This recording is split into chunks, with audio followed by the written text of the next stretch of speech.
So in the previous lecture, we discussed what vectors are. We kind of had a working definition for a vector. So a vector is any physical quantity that has got both magnitude and direction. And we also talked about how we can add vectors. We can define vectors. To add vectors, we need to understand that a vector is going to have 2 points. The starting point, which is referred to as the initial point, and then we have the end point, or the point where the vector ends. That's going to be referred to as the terminal point of a vector. Now to add 2 vectors, we have to make sure that the terminal point of one of the vector coincides with the initial point of the other vector. So that means if we have a vector A added to vector B, all we have to do is take the terminal point of vector A and coincide with the initial point of vector B. And to finally find out the result, or we can tell the sum of the 2 vectors, we need to join point A, which is the initial point of vector A, and the terminal point of vector B with the help of a straight line or an arrow, and that arrow is going to be the resultant vector, or the sum of the vectors A and B. Now clearly we can observe here that this is forming a triangle. So this way of adding 2 vectors is referred to as the triangle law of addition. The triangle law of addition. So this is one of the way of adding a vector. There is another way of adding 2 vectors. So here in the triangle law of addition, it is necessary that we coincide the terminal point of one of the vector with the initial point of the other vector. Now the other way of adding 2 vectors is, suppose we have 2 vectors whose initial points are coinciding. Instead of the initial point of one vector coinciding with the terminal point of the other, let's say we have a vector A and a vector B. Their initial points are coinciding. Now in order to add these 2 vectors, what we'll do, we'll be using the displacement theory of vector. All you have to do is pick vector B and displace it in such a way such that the initial point of the vector B coincides with the terminal point of vector A. Similarly, we are going to displace vector A as well, such that its initial point of vector A coincides with the terminal point of vector B, and the terminal point of that vector coincides with the terminal point of vector A. Fine. Now, what we have here is a parallelogram. Now, all you have to do is join the initial point of the 2 vectors of vector A and B. So we're going to join the diagonal, and this diagonal is going to be the sum of the 2 vectors, vector A and vector B. So this way of adding 2 vectors by forming a parallelogram is referred to as the parallelogram law of vector addition. You can use either of the 2 ways to add 2 vectors. Then we also discussed about an important type of vector, which is referred to as the unit vector. We talked about a unit vector, a vector with a magnitude of 1. So that's the criteria for being a unit vector. A vector having a magnitude of 1. Right. So that means we can there are different ways of representing a unit vector. One of the ways, we can simply write it as 1 and A. So in some textbook it is written as 1A, and A will be in boldface, suggesting that it is a vector. The most common way we can denote a unit vector will be take any letter, and on top of the letter we use a cap symbol. We already talked about it.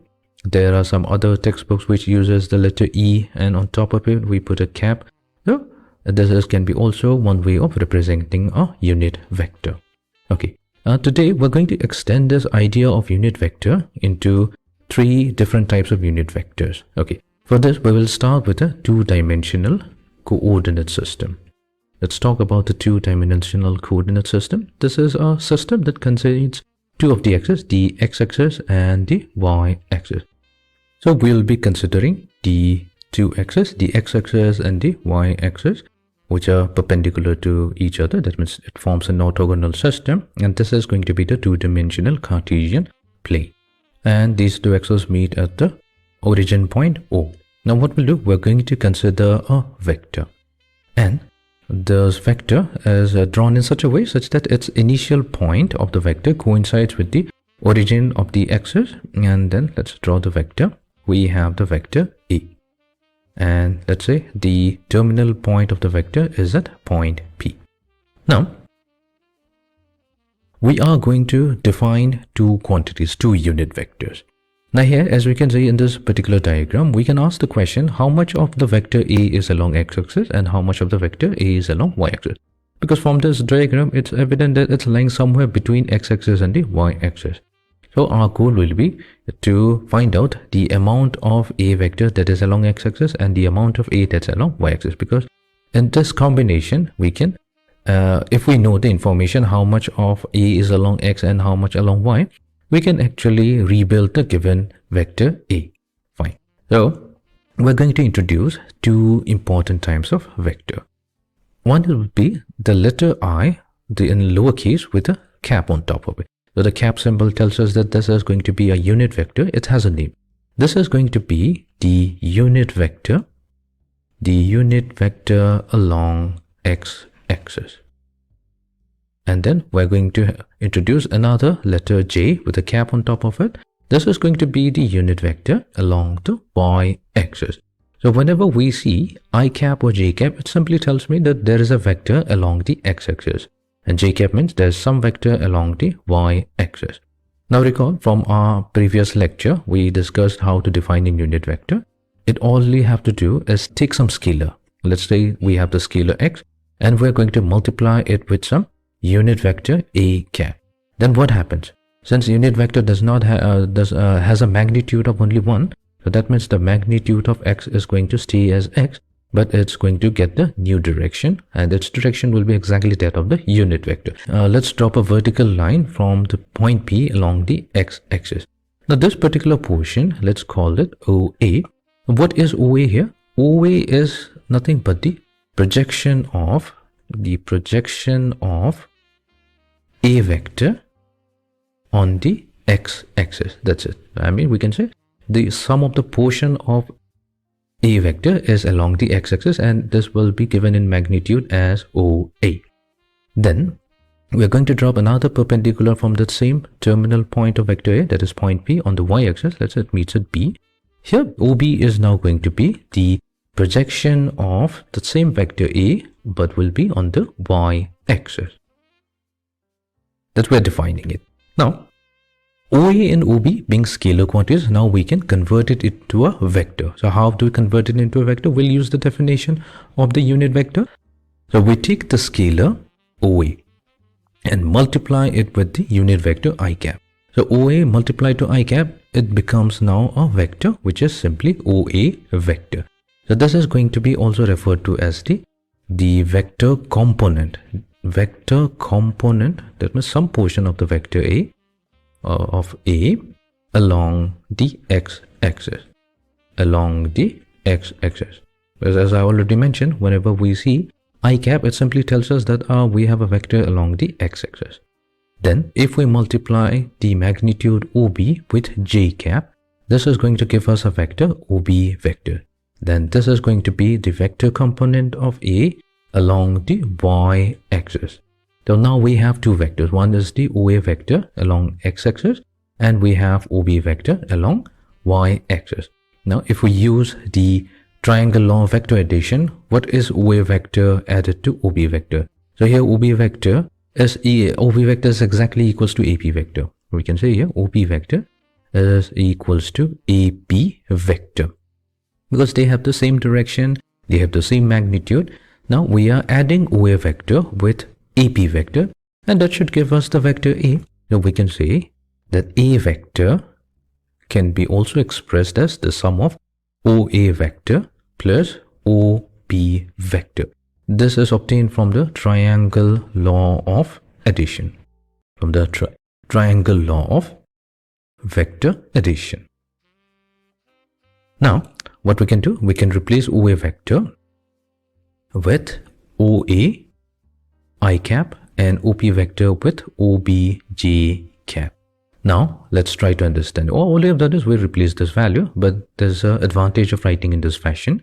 Now, what we have done successfully, we have broken down, or we can say resolve the vector A into two components. One of the component will be along the x-axis and the other component will be along the y-axis.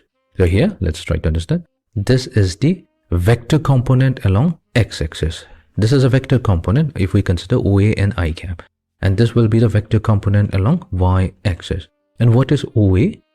OA is simply the magnitude. So what we'll do, we can simply represent it by a suffix x. So we can say that OA, x means the component. This is the component. This is not a vector quantity. This is just a scalar quantity whenever we use the word component. The component of a vector along x-axis. Along x-axis, and OB with a suffix y. So this will become the component of the same vector A but along y-axis. So this is a condensed way of writing it. So what we have done, we have successfully resolved the given vector A into two components, and this two components tell us the amount of A vector present along x-axis and the amount of A vector along y-axis. Sometimes OA could be 0. If OA is 0, that would simply mean that the entire A vector is along the y-axis. Now, if you have understood till here, we can extend our idea of the unit vector to a three-dimensional system. So here, let's say we have the x-axis which is pointing towards us away from the screen, and then here we have the y-axis. We have already considered the x-axis, and then we have the z-axis, which is going to be perpendicular to both x-axis and y-axis. Or if we pick any axis, it's always going to be perpendicular to the other two axes. So it forms an orthogonal system. So this is going to be the three-dimensional Cartesian system. So likewise, I cap is going to be the unit vector along x-axis. J cap is going to be the unit vector along y-axis. And then we're going to introduce a third unit vector, k cap, which is going to be the unit vector along the z-axis. So let's say we have a vector. So let's say we have a vector A. So this vector A could have components in all the three axes. So here we can represent A vector as, let's call it AX. So AX is simply going to be the component of the vector A along x-axis. But if we want to write it in terms of a vector, it has to be multiplied with I cap plus AY J cap plus AZ K cap. Fine. Now the reason why we're also using I cap, you can think of it mathematically, because there's an equality sign here. If the left hand side is a vector, the right hand side also must be a vector. We can only add vectors to get a vector. We cannot add scalars to get vectors, or we cannot add a vector with a scalar to get a vector. So to maintain the consistency, all the three terms on the right hand side must be vectors. Fine. So here we can also resolve the given vector A into three components, or each along the x, y, and z axis. So we have gotten an idea the importance of using these three unit vectors, I cap, j cap, and k cap. So with the help of these three unit vectors, we can resolve any vector. Given any vector, we can always resolve it into these three axes. But you might ask, what is the importance of resolving a vector, or we can say writing a vector in terms of the unit vector? Because if you recall, we were discussing about the magnitude of a vector. Let's consider, let's say we have a vector A. We have its x component, I cap, multiplied to I cap, and we have a y component, or y times j cap. Now the question we can ask is, what is the magnitude of this particular vector? Now the magnitude of this particular vector, we need to find it. So this is when I cap and j cap, the definition becomes extremely important. So here it's nothing but we take the square root. Underneath the square root, we will consider the coefficient of I cap, or the scalar that is being multiplied to I cap, that's x.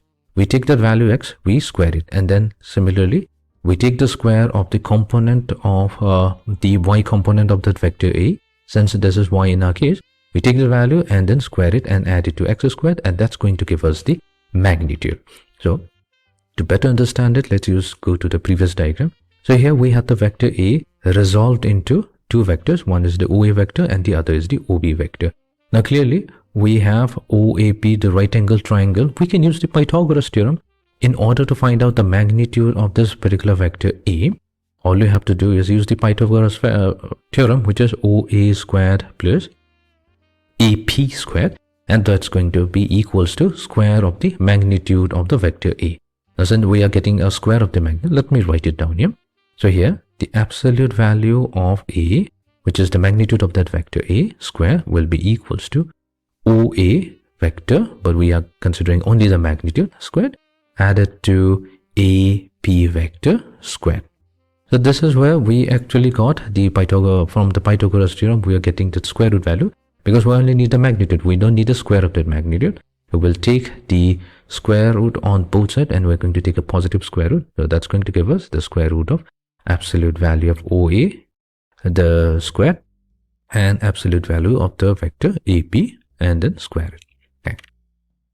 So this is where the concept of I cap and j cap helps us in defining the magnitude of any given vector. So this is in 2D, and if we want to extend it to 3D, so let's consider a vector v. So let's call it bx, which is the component of the vector b along the x-axis, and multiply to I cap to convert it into a vector, plus by j cap plus bz k cap.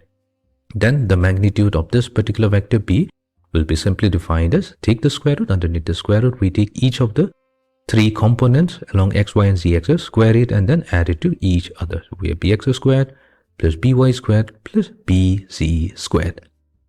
Let's consider a vector with some numbers, so that will make more sense. Let's consider a vector A with the components 2i cap plus 3j cap. Okay. So we're only considering a two-dimensional coordinate system. Now, the question is, what is the unit vector, or we can say, what is the direction of this vector A? Let's try to find out the direction. So what is the direction of the given vector A? So to define the direction of this vector A, our goal will be to find its unit vector. Now we'll use the definition. A unit vector is simply take that vector A and divide it by its magnitude, and then that will be the unit vector. Let's try to do that. So here we already have the vector, which is 2i cap plus 3j cap, and we have to divide it by the magnitude. So our goal will be to first determine the magnitude of this vector.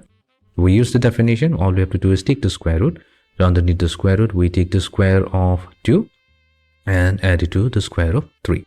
So that's going to give us square root of 13. So this is going to be the magnitude of the vector A. That means we need to divide a vector with square root of 13. So let's try to simplify that. So we're going to divide 2 with square root of 13. So we get 2 over square root of 13. And this is going to be multiplied to I cap, added to 3 over square root of 13, all multiplied to j cap. So I'm saying here that A cap is the unit vector, which is going to be along the direction of a vector. Now to verify that this is indeed a unit vector, we have to check whether if the magnitude of that vector A is equals to 1 or not. So how do we find the magnitude of the unit vector? Again, we use the same methodology. So we take the square root. Underneath the square root, we take the component of I cap. So component of I cap, that's 2 over square root of 13. We're going to square this value. Then we are going to add it to the square of 3 over square root of 13. That means the y component. And this is going to give us the square root of, so 2 squared, that's going to be 4. Divided by square root of 13 squared is simply 13. Added to 3 squared will be 9, 9 over 13. Adding this to a fraction gives us the value square 1. That means we have square root of 1, which is simply 1. That means indeed this particular vector, since we're getting the magnitude equals to 1, we can say that A cap is going to be a unit vector. And this unit vector is going to be the direction of the vector A. Now you can understand all the fuss about using I cap and j cap. It gives us an analytical way to calculate the direction of a given vector. Okay. Now recall in the previous lecture, we discussed something about regarding the multiplication of vectors. So we discussed that there are two methods of multiplying two vectors. One is the dot product and the other one is the cross product. Now dot product, the difference is that dot product always yields a scalar value, whereas a cross product yields a vector value. Fine. Now let's talk about dot product for a while. Now what was dot product? dot product, that means representation wise, all you have to do is take a vector A and you write a dot to the right of it, write the vector B. So this dot represents that we are taking a dot product between vector A and vector B. So dot product has everything to do about projection of one of the vector on the other and vice versa. And we also derived a definition for A vector dot B vector that was given by the absolute value of A vector of the magnitude of A times magnitude of B times cosine of the angle that's made between the vector A and vector B, which is cosine theta. So that means if we know the angle between the two vectors A and B, and we also know the value of the vectors A and B, we can easily define its dot product. Now the question is theta always available to us? What if theta is not available to us? Now, this is when the concept of unit vector becomes extremely helpful. Okay, so let's try to understand this with the help of an example. So let's say, let A vector be a two-dimensional vector. That means it has got components along x and y axis only. So we have Ax representing the component of the vector A along x-axis. So this will be multiplied with I cap to convert it into a vector, added to Ay times j cap. And we're going to consider the vector B having two components as well. So that's bx I cap plus by j cap. Fine. Now our goal will be to find out the dot product between these two vectors, A vector with B vector. Now here clearly we can find out, now we don't have the information regarding the angle between the two vectors, but yet we can still find out the dot product between these two vectors. How do we do that? So let's do one thing. Let's replace the value of A vector with its components. So we have Ax I cap plus Ay j cap, and we are going to dot it with Bx I cap plus By j cap. Fine. We're going to use the distributive law. By the way, scalar dot product actually follows the distributive law. So what we'll do, we'll take Ax I cap and Ax I cap. We're going to take its dot product with Bx I cap added to By j cap. Then we take the y component of vector A, so that's simply Ay j cap, and we're going to dot it with, it's very important we use the dot product. Let's write it in braces. We have dotted with Bx I cap plus By j cap. Further distributing, we're going to get Ax I cap. We're going to dot it with Bx I cap added to Ax I cap dotted to By j cap. Now we're going to take the dot product of Ay j cap with these two vectors. So we have Ay j cap dotted with Bx I cap, and the last term, that is Ay j cap dotted with By j cap. Fine. Now Ax and Bx, these are two scalar values. These are simple scalar numbers. So what we can do, we can pull it out of the braces and we can combine them as Ax and Bx. Ax times Bx. This is going to be just a number. But we have to take care of the dot product. So we are left with I cap dotted with I cap. Similarly, for the second term, what we can do, we can simply multiply using simple multiplication rule. We can multiply Ax with By. This will get multiplied to I cap dotted with j cap. Then we have Ay times Bx, simple multiplication, multiplied to j cap dotted with I cap. And then we have the last term, that is Ay times By, multiplied to j cap dotted with j cap. So this is A vector dotted with B vector. Now comes the next task of finding out the value of the unit vector I cap dotted with itself. And then we also have to find out the unit vector I cap dotted with j cap. So here we're going to use the original definition. So this is where the coordinate system becomes extremely helpful. Now let's say we have the two-dimensional coordinate system. So I cap is going to be the unit vector along x-axis and j cap is going to be the unit vector along y-axis, which means that I cap and j cap are perpendicular to each other, right? They're definitely perpendicular to each other. So first what we'll do, we'll take I cap and we're going to dot it with j cap.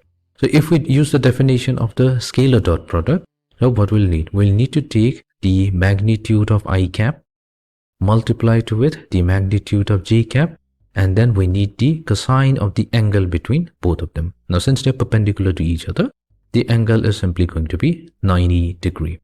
Now cosine 90 degree, we know that is 0. So here the magnitude of I cap simply 1, because magnitude of a unit vector is always 1. Magnitude of j cap, that's 1. Cosine 90 will be 0. This is going to give us 0. Now this is a very important result. It tells us that whenever we take the dot product between I cap and j cap, that's equals to 0. So this immediately gives us a property. The property is that if I cap dotted with j cap is equals to 0, then this implies that I cap is perpendicular to j cap, and that is true by definition because the x-axis is always perpendicular to the y-axis. Or the other way around, there's the second property, it's the same thing. If we say that if I cap is perpendicular to j cap, then it must be true that their dot product must be always equals to 0. Right? So now we have obtained the value of I cap dot j cap, and j cap dot I cap, it's the same thing as I cap dot j cap because scalar multiplication, that means scalar dot product is commutative in nature. We have also discussed about this. That means I cap dot j cap, that's going to be equals to 0. Similarly, j cap dot I cap, that's also going to be equals to 0. If we extend this property to 3 dimension, then I cap dot k cap, this will be 0 as well. Then j cap dotted with k cap, that's also going to be equals to 0. Now, what is the dot product of the unit vector I cap with itself? Okay, let's use the definition. So here we have the magnitude of the unit vector, to which we are going to multiply with the magnitude of the unit vector. Now we need the cosine of the angle between them. Now what is the angle between I cap and I cap? Think about it. So here we have I cap, one of the I cap which is along the x-axis. Then we have another vector which is also the unit vector I cap, that is also going to be along the x-axis only. In a sense, we can say that they're overlapping, they're on top of each other and also pointing in the same direction. That means they have an angle of 0 degree between them. So we have cosine of 0 degree. Magnitude of I cap, that's 1.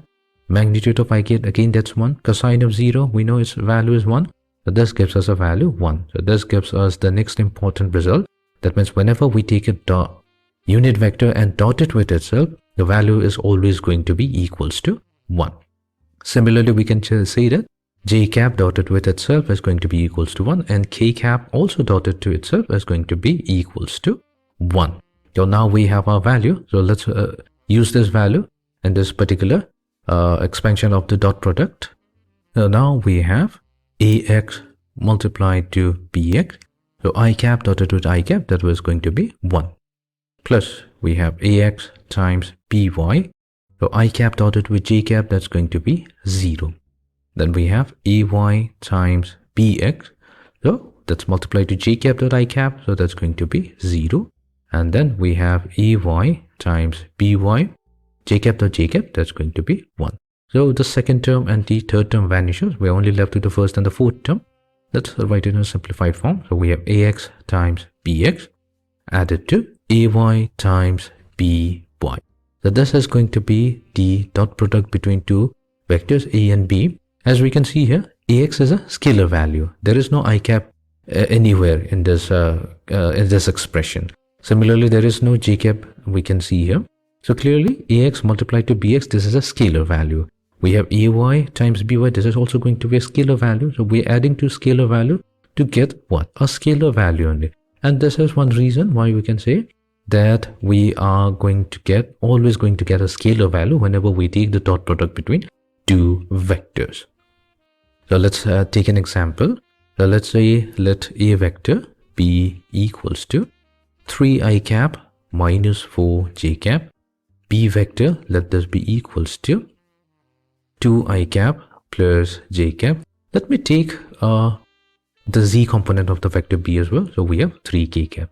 Now here a vector does not have the z component. So that then means that we can rewrite it as 3 I cap minus 4 j cap plus 0 k cap. Okay, this is done so that the dimension of a vector and b vector matches. Now what we will do, we'll try to find out the dot product between vector a and vector b. So let's write it down. So vector a, that's 3 I cap minus 4 j cap plus 0 k cap. This is going to be dotted with 2 I cap plus j cap plus 3 k cap. Now we are going to make use of the fact that I cap dot I cap, j cap dot j cap and k cap dot k cap, that's always equals to 1. And whenever we have I cap with j cap dotted with k cap and k cap dotted with I cap, this value is always going to be equals to 0. So all we have to do is simply take the component of I cap, right, the coefficient of I cap, which is 3, and multiply it with the coefficient of I cap of the second vector of the vector b. So we're going to multiply 3 with 2. Then we're going to take the sum, add it to, we'll take the coefficient of j cap of the first vector, that means a vector, which is negative 4, and we're going to multiply it to the coefficient of j cap of the second vector, that is b, which is going to be 1. Add it to the coefficient of k cap of the first vector, so that's 0. 0 gets multiplied to the coefficient of k cap of b vector, so that's going to be 3. So now we have 3 times 2, that's 6. Negative 4 times 1, that's negative 4. 0 times 3, that's simply 3. Our final value is going to be 2. So that means the dot product between a vector and b vector is going to be 2, where a vector is given by 3 I cap minus 4 j cap and b vector is 2 I cap plus j cap plus 3 k cap. Okay, now that we have some familiarity with how to calculate the dot product of two vectors immediately, you can also ask, like, what is the angle between the two vectors a and b? Now we are also ready to find out the angle between these two vectors. So let's take the same example, a vector and b vector. We're going to use the definition. So we know that whenever we take the dot product between two vectors, a vector dotted with b vector, so this will be the magnitude of vector a times the magnitude of vector b times cosine of the angle theta. So our goal will be to determine theta. So just now we obtained a vector dotted with b vector, so that's 2. Well, we'll try to find out the magnitude of vector a and magnitude of vector b. So let's do that. Let us first determine the magnitude of vector a. We're going to use the definition, take the square root, and then we'll take the coefficient of I cap and j cap, so that's 3 squared, add it to negative 4 squared, so that's going to give us the value 5. Then we find out the magnitude of vector b, we take the square root, and then we take the sum of the squares of each of the coefficient of I, j and k. So we have 2 squared plus 1 squared plus 3 squared, and that's going to be equals to, that will be square root of 14. So we'll use this value. So let this be equation number a. So equation a is now going to give us, so we have 2, a vector dot b vector, we already found that value, that's 2. This will be equals to magnitude of a, that's 5, multiplied to magnitude of b, that's square root of 14, times cosine of the angle theta. So we arrange the terms. So we have cosine of theta, this will be equals to 2 divided by 5 times square root of 14. Since we want to find out the angle theta, so we'll have to take the arc cosine on both sides, or the inverse cosine function on both sides. The theta will be equals to cosine inverse of 2 over 5 multiplied to square root of 14. So when you plug this into our calculator, that's going to give us the value of theta, and it will be 83.86 degrees.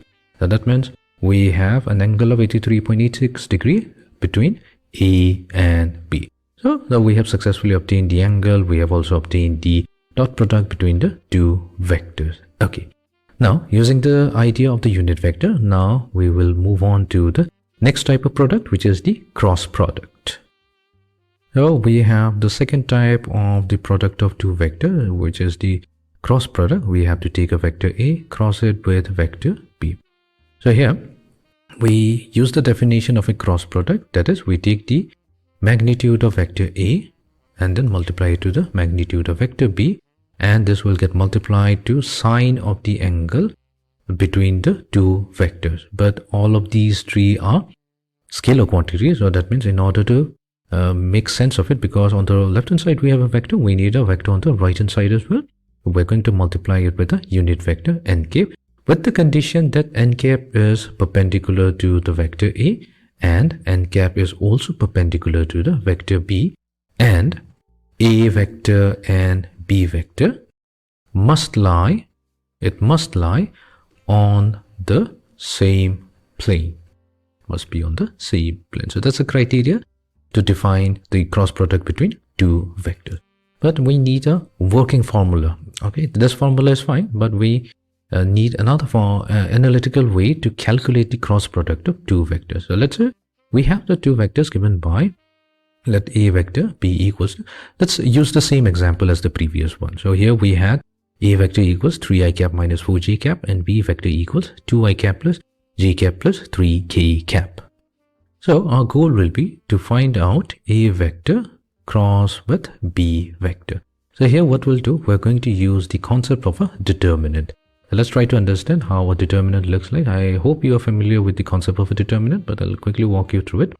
Now, a determinant, so we need to use two vertical lines.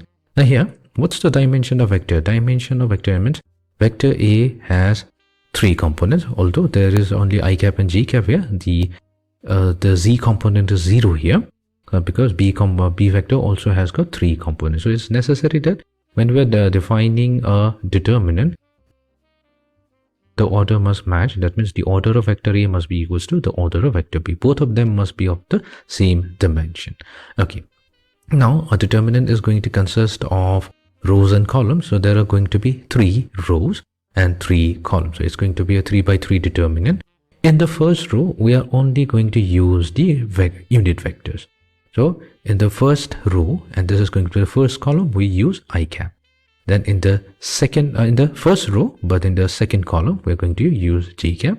Again in the first row, but in the third column, we're going to use the unit vector k cap. Now since we're doing A vector cross B vector, it's very important to follow the order. We'll start with vector A. So what are the components of the vector A? So those are 3, -4 and 0. The x component is 3, so we place 3 below I cap. Then we have j cap having component of -4. K, there is no k cap, there is no z component of vector A, so we can simply put 0 in its place in the position which is defined as the second row, third column. And coming to the third column, the final column, we'll use all the components of vector B. So those are going to be 2, 1 and 3. So this is a 3 by 3 determinant. Its value we need to compute. So how do we compute the value of this determinant? Now to compute this 3 by 3 determinant, what we'll do, we'll start with I cap, the element in the first row, first column, and this will get multiplied to a simple multiplication with a 2 by 2 determinant. To define this 2 by 2 determinant, we are going to reject all the elements in the first row. That means we need to reject the elements in the first row. That means we will reject I cap, j cap and k cap, and also all the elements in the first column. That means 3 and 2 will get rejected. So what we are left behind is the elements -4, 0, 1 and 3. Fine. Then moving on to the next term. The next term is going to be, so we'll have to take negative of the element in the first row but second column, which is j cap. So negative of j cap, and this will get simply multiplied to another 2 by 2 determinant. Now to find out this new determinant, we'll have to reject all the elements in the row that contains j cap. So the row that contains j cap also contains I cap and k cap, so we're going to reject that row. Then we're also going to reject the column which contains j cap. So that's the second column. So second column contains j cap, -4 and 1. We're going to entirely reject this column, and now we are left with the elements 3, then we have 0, and we have 2 and 3. Coming to the third term, we're going to consider positive k cap, and this will get multiplied to a 2 by 2 determinant, and we'll use the similar technique. We have to reject all the elements in the row that contains k cap, including all the elements in the column that also contains k cap. So that means I cap, j cap, k cap, this entire row gets we have to reject this row, and then we're also going to reject the column containing k cap, 0 and 3, leaving us with the elements 3, -4, 2 and 1. Right. So let's now calculate this value. So we'll start with I cap. Now this 2 by 2 determinant can be obtained by starting with the value -4. So negative 4 will get multiplied to 3. So we're going to cross multiply with 3. Then we always have to subtract. And next what we do, we take 1 and multiply it with 0. So we are again doing a cross multiplication here. So this is how we can find out a 2 by 2 determinant. Okay. Next we have negative j cap. Again, we'll use the same technique. So we'll use the curly braces. So we are going to start with this particular element, the element in the first row, first column, and we cross multiply it with the element in the second row, second column. So we have 3 times 3, that will be simply 9. And we always subtract from it the cross multiplication between 2 and 0. That means the element in the second row, first column, and the element in the first row, second column. So that's 2 times 0, simply going to be 0. Added to k cap. So we always have to start with the element in the first row, first column, cross multiply with 1 to get 3. Then we have minus. Now here we have to be careful here. So we are multiplying 2 with negative 4 to get negative 8, but we already have a negative sign here. So we're going to get positive 8. Okay, so this is going to be, so we have negative 4 times positive 3. So that's going to be negative 12. Then we have negative 1 times 0. That is simply going to be 0. So that means we have negative 12 multiplied to I cap. Coming to the next term, we have negative j cap multiplied to 9. So we have negative 9 j cap. Then we have positive k cap multiplied to 3 plus 8. So that's 11. So we have 11 k cap. So this is going to be the cross product between vector A and vector B. Now since we have a vector on the left hand side, we are also getting a vector on the right hand side. Now this is a new vector. Now this new vector has an x component of negative 12. Y component of negative 9 and a z component of positive 12. So this is how we can calculate the cross product between two vectors. Okay. And we can also find out the angle. So let's use the same definition. Now we'll be using the definition of a cross product. So the definition of a cross product tells us that A cross B, A vector crossed with B vector, so that's going to be equals to absolute value of A vector times absolute value of B vector times sine of the angle theta between them, whole multiplied to the unit vector n cap. So we have obtained the value of A vector dotted with B vector. We have already obtained the value of absolute value of A, that means the magnitude of A and magnitude of B in the previous problem. We can use those values. Our goal will be to find out the angle between vector A and vector B. Now the problem is that what is n cap now? Here n cap is going to be the direction of A vector crossed with B vector. That is the direction of this vector. However, since we are only going to compute the angle theta, we don't need to worry about the direction of the vector. So what we'll do, we're going to take the absolute value on both sides. That means magnitude on both sides, and that's going to get rid of this unit vector. So now we have the absolute value of the cross product of A and B. This will be equals to, we have absolute value of A times absolute value of B times sine of the angle theta. So let's find out the magnitude of A vector crossed with B vector. So what's the magnitude of A vector crossed with B vector? So that's going to be equals to, we'll take the square root. Underneath the square root, we need the x component. So that's negative 12. We are going to take the value, square it, add it to the y component. That's negative 9. So we are going to square that value, add it to the square of the z component. So that's 11. So we're going to square it. Now let's plug this value into a calculator, and that's going to give us, we get square root of 346. We already obtained the magnitude of that vector A, so that came out to be 5, and magnitude of vector B came out to be 14, square root of 14. So let's plug all of this value into this equation. Now we have sine theta, that will be equals to absolute value of the cross product of A and B, that came out as square root of 346, divided by magnitude of A, so that's 5, multiplied to magnitude of B, that's square root of 14. Since we need theta, we're going to take the inverse sine function on both sides. So theta will be equals to sine inverse of square root of 346 over 5 times square root of 14. So let's plug this value into our calculator. This is going to give us 83.86 degrees. Okay, so let's go to the previous problem. We obtained the angle to be 83.86. We are also getting the same angle. So it doesn't really matter whether we consider the scalar dot product or the vector cross product. The angle between the two vectors is going to be fixed at 83.86 degree, because that has to do with this particular vector, because this vector has a particular direction and also this vector has a fixed particular direction. So whether we take the cross product or dot product, it doesn't matter. The angle between them is always going to be fixed. And that is evident from the fact that whether we use the dot product or we use the cross product, we are going to get the same value of theta.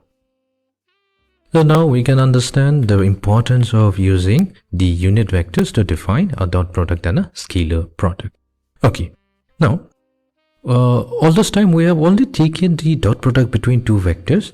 We have taken dot product of vector A with vector B, or we have taken the cross product between two vectors A and B. Okay, what if we have three vectors? Let's say we have three vectors, A vector, B vector and C vector. Now we want to find the product of these three vectors, but there are only a couple of ways that we can use to find the product between these three vectors. So what we are going to do is refer to as the triple product. So triple product. Now let's try to understand the triple product. Let's say we take the vector A and then we dot with the vector B, and then we again dot it with the vector C. The question is this allowed? Does it really even make sense? No, this is not an incorrect way of using dot product. The reasoning behind this is, let's say we take the dot product between vector A and vector B. So when we take the dot product between two vectors, it's always going to give us some scalar number. So let's say let A vector dotted with B vector. This gives us some scalar value. Let's call it alpha. So alpha, where alpha is some scalar value. Fine. So that means this particular expression is now going to become alpha dotted with C vector. Now this is where the problem lies, because we can never take a dot product between some scalar number and a vector. Dot product can only exist between two vectors. So that means this is an incorrect way of taking the dot product between three vectors. Okay.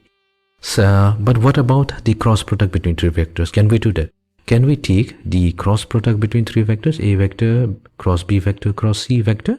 Let's try to understand this, if this is allowed or not. Okay, so we'll begin by first taking the cross product between vector A and vector B. So let's say let A vector cross B vector.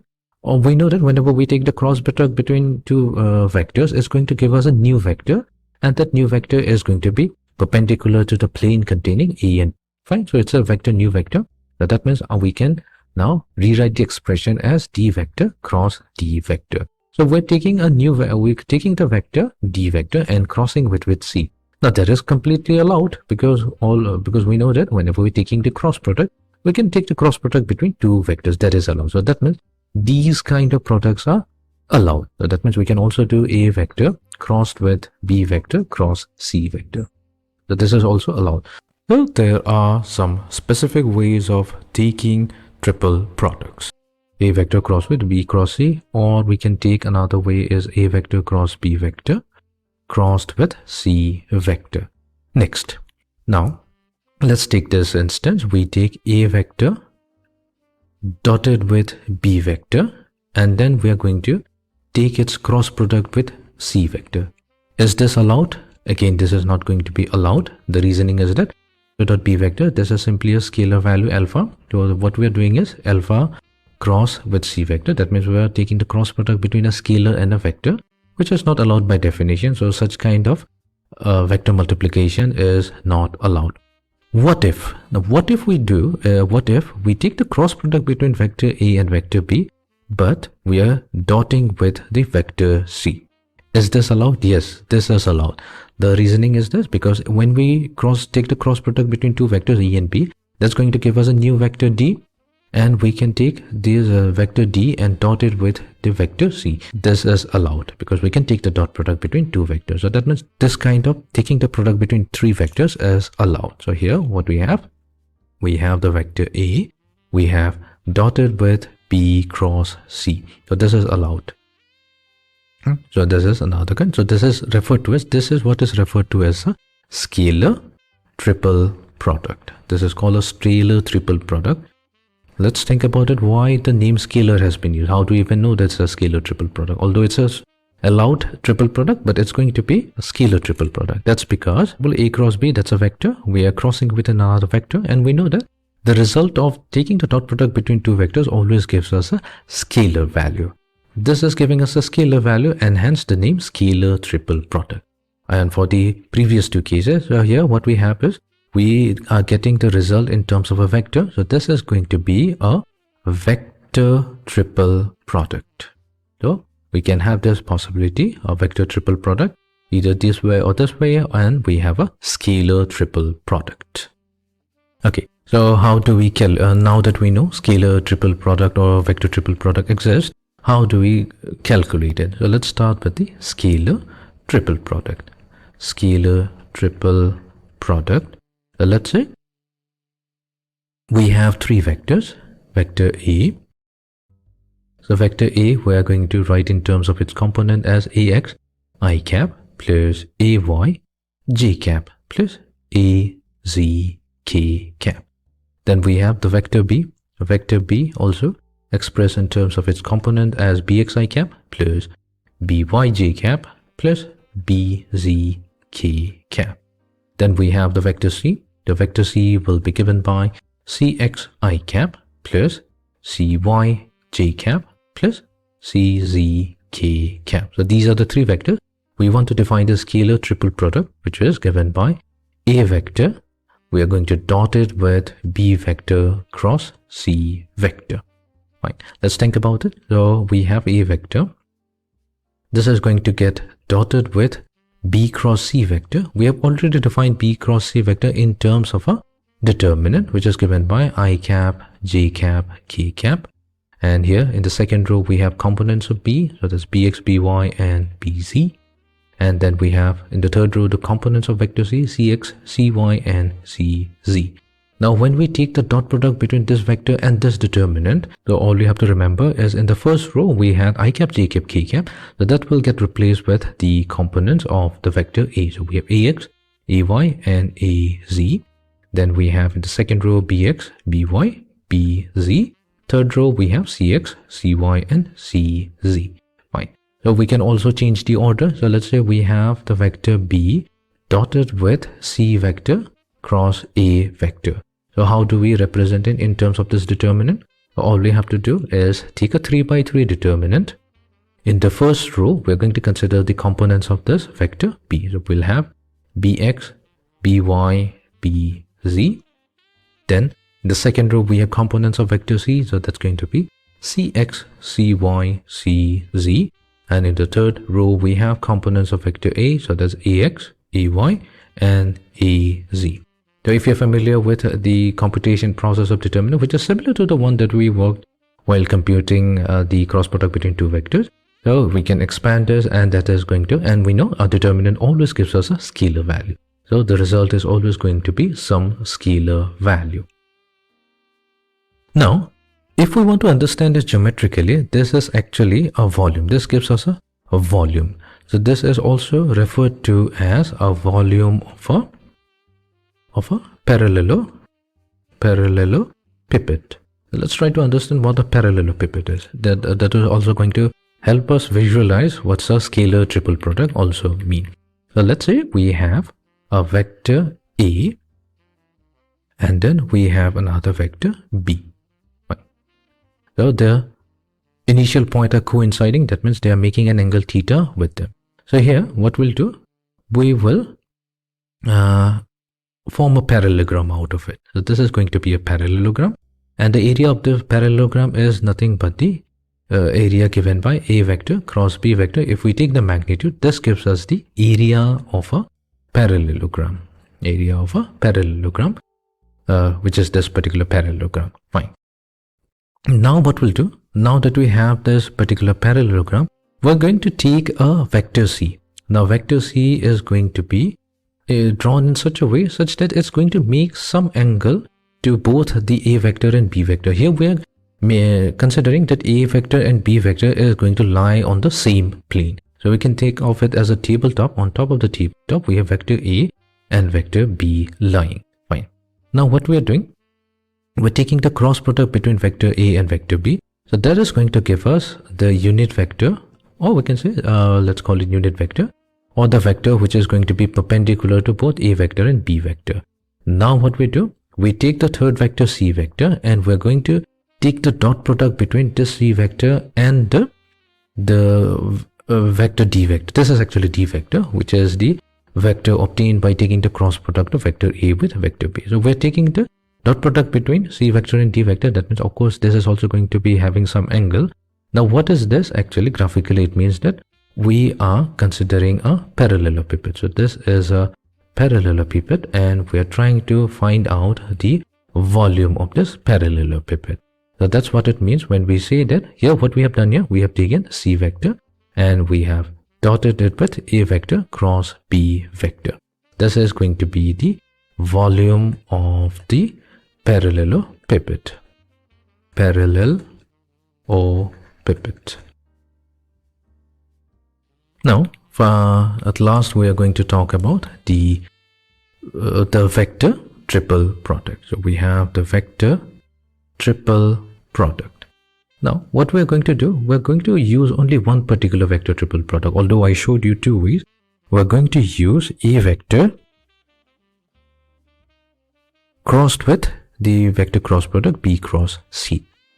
Now, I'm going to skip the derivation part. I'm straight away going to give you the method to remember the expansion of A cross B cross C. So this is given by B vector simply multiplied to the dot product between A vector and C vector, minus, we're going to use C vector simply multiplied to the dot product between A vector and B vector. Now, the way to remember this is as back cap. So A cross, so it's very important that the first vector in the vector triple product must be single, and this should be cross multiplied to the vector B cross C. Only then we can apply the back cap method. So this is a mnemonic to remember back cap, but we have to remember the way we write it. See, A cross B cross C is a vector triple product, so that means it's going to yield the vector. So it's very important how we write this. So here, A vector dotted with C vector, this is a scalar dot product. So it means this is just a scalar number. Now, a scalar number can only be multiplied to a vector. We cannot take a dot product or a cross product. So here, A vector dotted with C vector is a scalar number multiplied with the vector B, so that is allowed. Minus A vector dotted with B vector, so this is going to be another scalar number. This can be multiplied to C vector. So what we have done is ultimately we are taking the difference between two vectors, which is going to give us a vector. So that means the left hand side is a vector and the right hand side is also a vector. So this is the vector triple product. So let's say instead of A, B and C, let's say we're given different values. Let's say we're given D vector crossed with E vector cross F vector. So all we have to do is remember the position. So here we have the vector B. So here B corresponds to vector E. So in place of B, we're going to write E vector. This will get multiplied to A vector dot C. That means the remaining two vectors, we'll have to take the dot product between them. So that's simply D vector dotted with F vector. Minus, we have used the E. Next, we are going to use D vector F. So F vector will get multiplied to the dot product between the remaining two vectors. So that's D vector dotted with E vector. Okay. What if instead of A cross B cross C, we are given A cross B crossed with C? Can we still apply the back cap method? Yes, but we have to do one modification here. We're going to use the fact that A cross B does not commute. So that means A cross B is not equals to B cross A. It can be only equal if we multiply with a negative 1 on the right hand side. That means A cross B will be equals to negative times B cross A. So what we can do, we can rewrite A cross B crossed with C as negative C vector crossed with A vector cross B vector. Now we'll be applying the back cap method, but be careful here with the sign. Let's keep the negative sign intact. So here we need B. So here B is going to correspond to A. So in place of B, we're going to use A vector and multiply it with the dot product between the other two vectors. So that's C vector dotted with B vector. Minus, we have used up A. Next, we're going to use B vector. So we have B vector multiplied to C vector dotted with A vector. Okay. Next, what we do, we multiply both the two terms with negative sign. So the second term will become the first term. So we're b vector multiplied to c vector dotted with a vector minus a vector dotted multiplied to c vector dotted with b vector. Of course, here we can say it's not back cap.